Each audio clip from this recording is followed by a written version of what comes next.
ahora sí, vamos a dar paso al gato pardo de esta madrugada.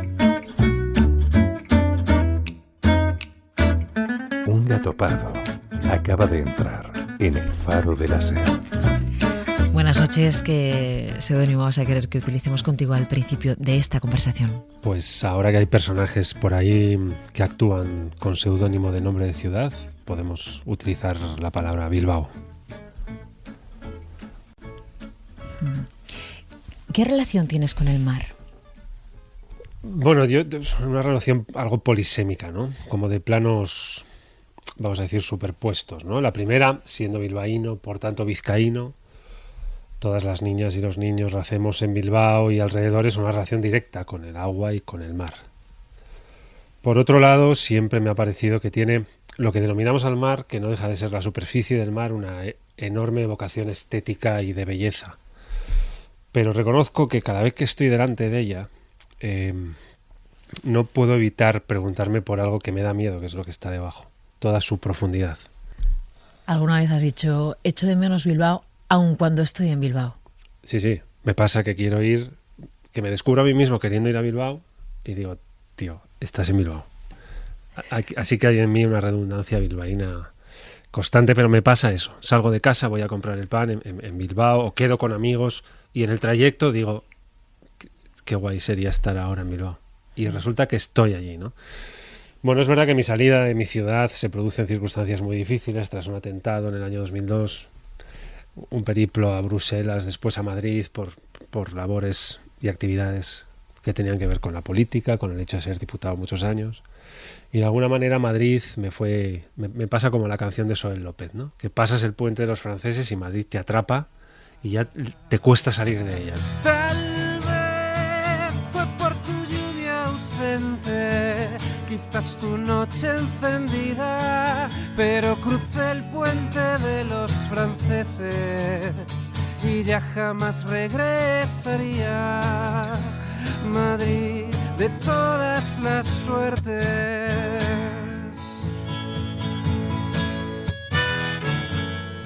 Muchos habrán reconocido en la voz de este gato pardo que utiliza como seudónimo Bilbao, que ha hablado de un atentado que le cambió la vida en el año 2002 a Eduardo Madina, a quien tenemos hoy el placer de entrevistar a la luz de este faro. Pero antes de ese recorrido, de ese viaje a Madrid, yo quería llevarte al olor a tostadas que había por las mañanas en la cocina de tu abuela. Seguramente es un olor general, ¿no? Algo que nos evoca a todos algo, porque tiene que ver con la calidez de los espacios de la infancia, familiares, cálidos, de acogida, de explicación original de lo que somos.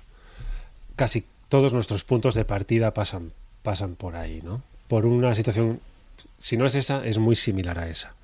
Y a mí me sucede que cada vez que en casa se tuesta pan o estoy en algún sitio donde hay olor a pan tostado, aparece mi abuela paterna y la cocina de su casa en Ortuella, en un municipio de Vizcaya, donde yo pasé muchos años de niño y muchos momentos afectivamente bien guardados en mi memoria, ¿no?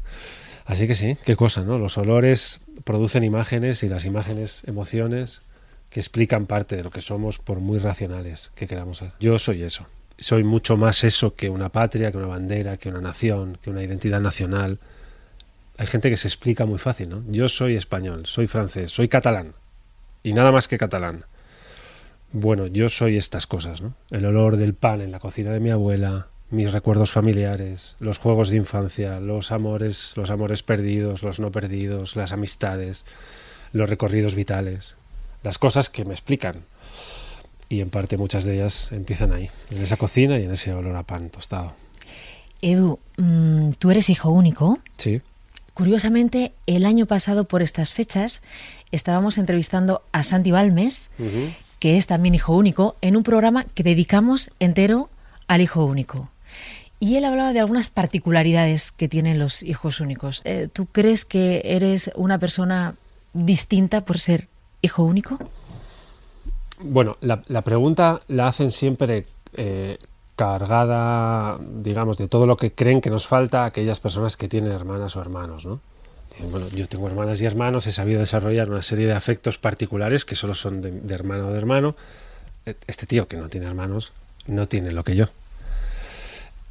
Es verdad que si no has tenido hermanos no es algo que eches de menos, ¿no? Y por lo que he ido pudiendo ver a lo largo de mi vida en gente que sí lo tiene, una hermana o un hermano, que son afectividades, amores específicos y especiales, he tratado de encontrarlo en algunas personas que a lo largo de mi vida han ocupado casi el espacio de un hermano. Amigos muy especiales, con los que volcarlo todo y con los que abrirte entero y no tener miedo al desnudo integral. Desnudo integral me refiero a físico, emocional, intelectual, de todos nuestros miedos y nuestras esperanzas y nuestras dudas y nuestras certezas, ¿no? Y poner a prueba todo eso con alguien que sientes que es como hacerlo en casa, digo yo que se parecerá a algo parecido a un hermano o a una hermana, ¿no?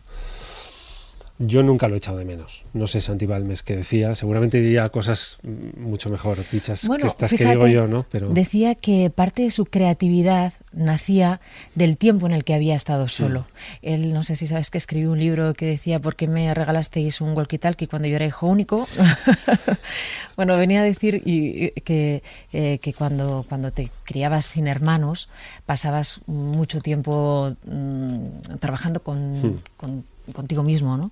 Imaginando, leyendo, creando, y que él era quien era en parte por haber sido hijo único. No sé si a ti te pasa igual. Bueno, yo no he creado tanto ni tan bien como él, eso está claro, ¿no? Pero he llenado mi vida de actividades y he buscado fuera afectos que quizás no estaban en casa porque no había la figura de una hermana o de un hermano, ¿no? Pero reconozco también que durante muchos años me hubiera gustado tenerlo, sobre todo una hermana. Alguien con quien compartir y ponerte a prueba dentro de casa para todo lo bueno y lo malo que eso signifique, ¿no? Que seguramente es mucho. Edu, ¿qué te dice el dorsal número 10? Bueno, fue una camiseta de un equipo de voleibol en el que jugué pues más o menos 13 años, de un equipo de barrio que llegó a jugar en Primera División Nacional, en un barrio de Bilbao que se llama Deusto, y donde yo compartí procesos de aprendizaje con gente excepcional, con la que compartí vestuario, muchos viajes, muchas horas, muchas victorias y muchas derrotas, y la explicación que da sobre la vida un deporte como el voleibol, que no es de los más seguidos en España, ni muchísimo menos. ¿Qué explicaciones, qué lecciones da sobre la vida el voleibol? Que no se puede chupar mucho el balón. Se toca y se suelta rápido. No lo puede uno resolver todo. Todas las jugadas son de equipo. Son 6 jugadores danzando alrededor de una pelota con multitud de estrategias y una red en el medio, y todo consiste en que el balón no se caiga en tu campo. Hay algo de estético y de belleza en el juego del voleibol. Si te fijas y lo ves, si quieres incluso un poco ralentizado, todo tiene una armonía de juego entre 6 contra 6, 12 jugadores en un campo relativamente homogéneo, a un lado y al otro de la red, que explica parte de las cosas que después te encuentras en la calle y en la vida. El deporte es siempre de equipo porque la vida es siempre de equipo. Los procesos y los retos son colectivos, mucho más que individuales. Y de lo que los demás hagan depende mucho de cómo te vaya a ir a ti. Mucho más, si quieres, sobre lo que tú hagas, incluso sobre ti mismo, ¿no? Bueno, todo eso lo enseña un deporte como ese. Y a mí, desde luego, durante unos cuantos años, bueno, fueron lecciones que ahí se quedaron, están guardadas en mí. El atentado que citabas al principio, que rompe de alguna manera cómo estaba establecida tu vida hasta ese momento, 19 de febrero del año 2002, que todos recordamos aquella frase del juicio en la Audiencia Nacional en el año 2006, cuando dijiste, aquel día, o desde aquel día, la noche llegó a mi casa y la tristeza, como una sombra, invadió a mi familia. Era algo parecido, era tan poético como hablas, porque hablas de una manera muy poética, lo estamos descubriendo todos, también quienes no te conocían de antes. Sí, me preguntó el juez en la sala de la Audiencia Nacional cómo es algo así, ¿no?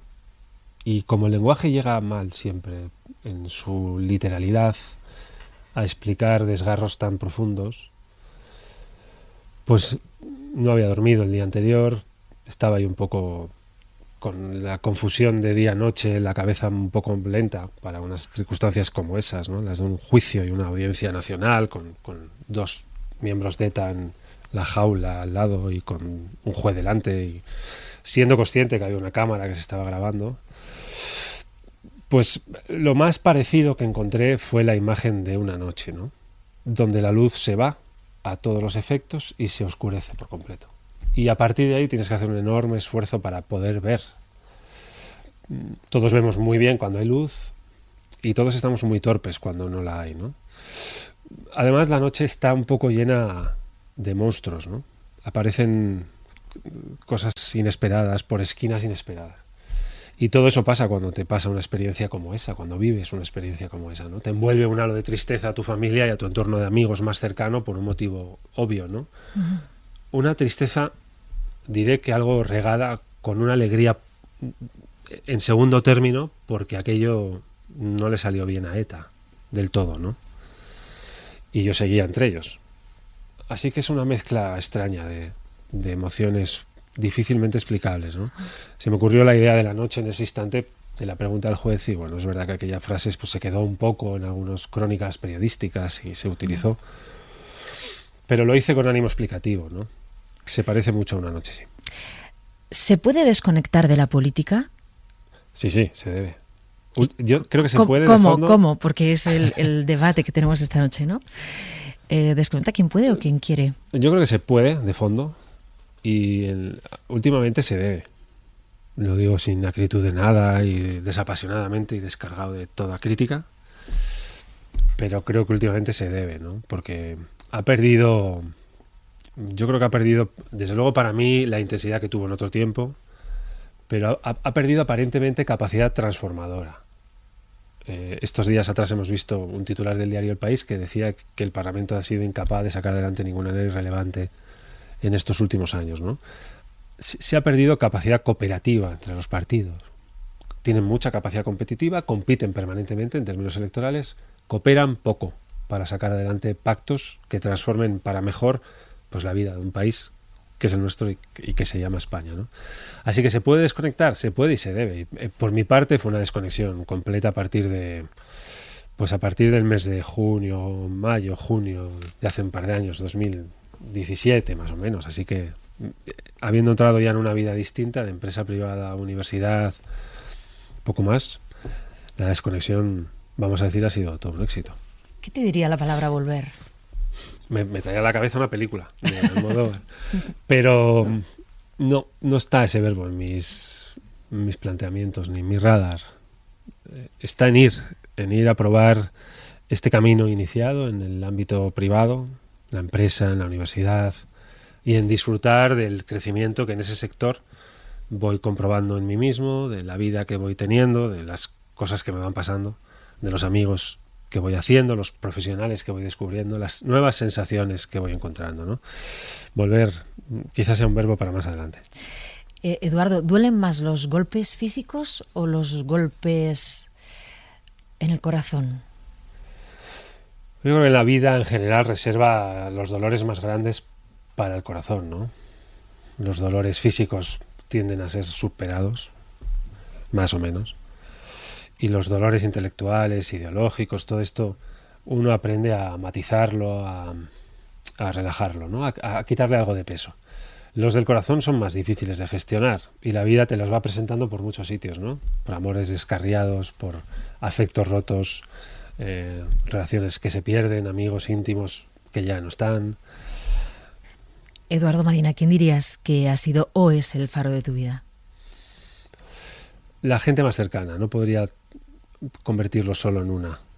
Diría que mi pareja, mi hijo, mi familia, mis amigos más cercanos, todo eso compone una realidad de amores ahí, medio distribuidos, simétrica o asimétricamente. Y todo eso construye una luz que indica, en caso de duda, el camino correcto, ¿no? Sí, todo ese espacio cercano, de amores más cercanos. Sí. Pon música para despedir esta conversación en El Faro. Bueno, para una canción para un programa como este, para una conversación como esta, no sé, tenía ganas de que me entrevistaras, así que se me ocurre una canción de Los Planetas que se titula Un buen día.